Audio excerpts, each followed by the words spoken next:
Доброта растопит лед. Именно под таким лозунгом стартовала благотворительная акция на одном из катков в центре столицы. Участники акции, музыканты и заслуженные спортсмены специально отложили дела, чтобы провести время вместе с детьми из детских домов. В конце концов, каждый человек в душе всегда остается ребенком. Но чтобы еще больше разодорить гостей и не дать им замерзнуть, организаторы акции решили провести турнир по хоккею. Сейчас будет хоккейный матч. Сразу могу признаться, играем мы не на уровне Саши Овечкина, но что-то близкое, конечно. И вот сейчас с детьми, с командой детей-сирот, объединенной командой детских домов, мы устроим жестокий баттл. Победит сильнейший. Вы готовы? Да! Я вас не слышу. Мы порвем вас. Мы разорвем вас. Поехали! Звенит в ушах лихая музыка атаки. Точней, отдай на клюшку, посильней ударь. И все в порядке, если только на площадке великолепная пятерка и вратарь.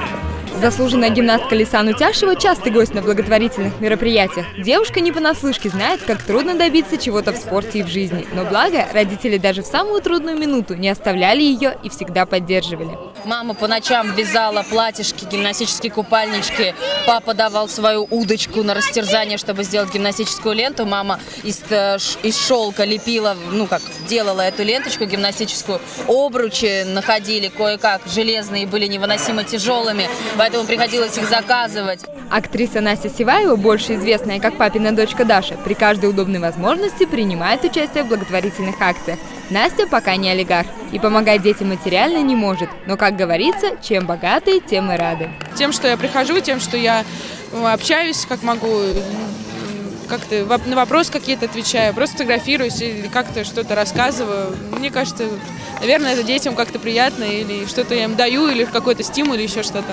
Конечно, звезды принимают участие в подобных мероприятиях в первую очередь, чтобы поддержать ребят, но и сами часто обращаются к детям в поисках искренности и доброты.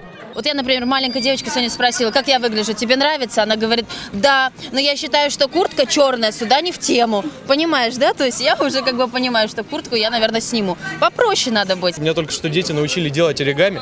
Я его никогда в жизни не делал, но у меня получилась какая-то курица. Она, в общем, делает клювом что-то. Вот так вот. Смотреть на жизнь широко открытыми глазами, наивными и не циничными, а вот детскими добрыми такими глазами. И когда общаешься с детьми, как-то заряжаешься тоже вот этим такой энергией. Да, помогает. Меня дети учили, сегодня пытались учить на коньках кататься. Несмотря на то, что бригада скорой помощи дежурила на катке все время, аптечка врачей так и осталась закрытой. Дети показали отличное катание, а потом вместе со взрослыми дружно подкрепились чаем и пирогами. Когда пришло время расстаться, уже успевшие стать друзьями артисты и дети пообещали друг другу встретиться вновь.